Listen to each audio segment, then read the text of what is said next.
Ei ole suosioarvioita, ei massiivista tukea, ei ole mitään sellaista, koska käy ilmi, että sellaisen poliittisen vastustajan kanssa tekeminen, jolla ei ole pääsyä televisioon eikä poliittiseen puolueeseen, vaatii vain sen, että hänet yritetään tappaa kemiallisella aseella. Joten tietysti hän on menettänyt järkensä tämän takia, koska kaikki olivat vakuuttuneita siitä, että hän on vain byrokraatti, joka nimitettiin vahingossa tehtävänsä. Hän ei ole koskaan osallistunut keskusteluihin tai kampanjoinut vaaleissa. Murha on ainoa tapa, jolla hän osaa taistella. Hän jää historiaan vain myrkyttäjänä.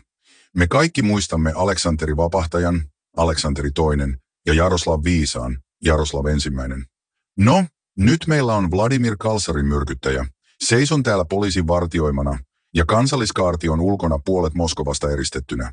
Kaikki tämä siksi, että tuo pieni mies bunkkerissa on menettänyt järkensä.